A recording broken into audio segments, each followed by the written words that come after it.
So please, round of applause for Phyllis Sinclair. Hello. So great to be here at Coke Alliance in Kansas City again, and I was really excited to hear that we're going to be going to Montreal next year. That's wonderful. So anyway, my name is Phyllis Sinclair. I do have a Cree name. My Cree name is Nigomanakaganawenataka. And in my Cree language, that means songkeeper woman, a name that I take to heart for sure. I am Indigenous, and I come from a tribe called the Cree, and I come from a little community way up on the northern shore of Hudson's Bay on the west coast of it.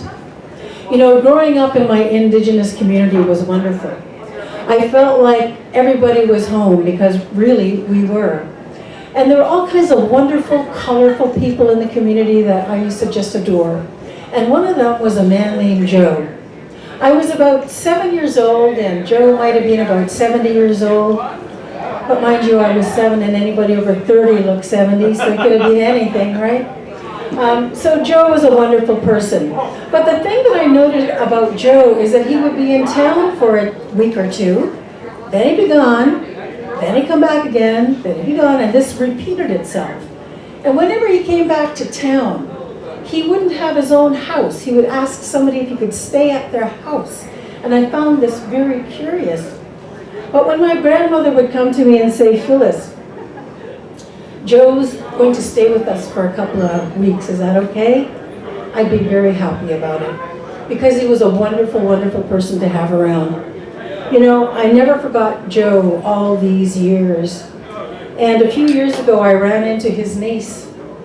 And I asked her, I said, what was with Joe? Like, was he homeless? And she said, no. Joe wasn't homeless. She said, Joe was a helper. And Joe used to leave town, and he'd go down the trap line, and he'd help all the other trappers with their trap lines. And when he got tired, he'd come back to town. And since we all loved him and offered him a place, he knew he didn't have to have his own place, so he'd stay with one of us. He was a great guy. And like I say, I never forgot him. He means a lot to me.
he'd be gone.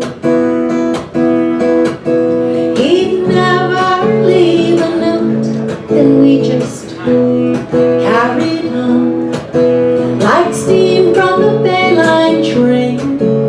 He'd vanish the same way that he came. I never saw him again. Where'd you go, Joe?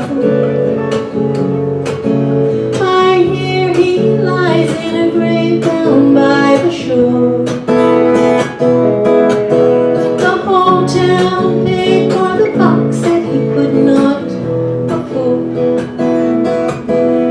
A place where he could sleep, where he'd never have to work again to earn his keep, free as he wanted to be. Where'd you go, Joe? Where'd you go? We never said goodbye. So you'll never know what you meant to this little child. You never paid a dime, but you gave much more. An even spoon.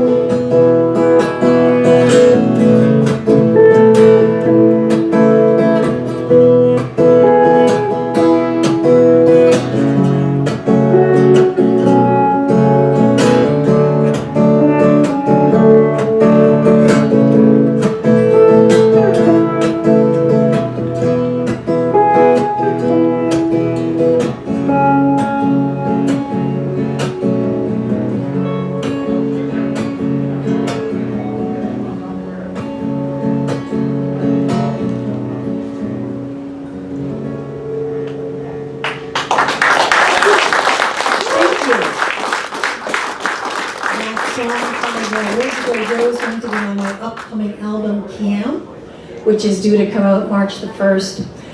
Kiyam in my language means let it be.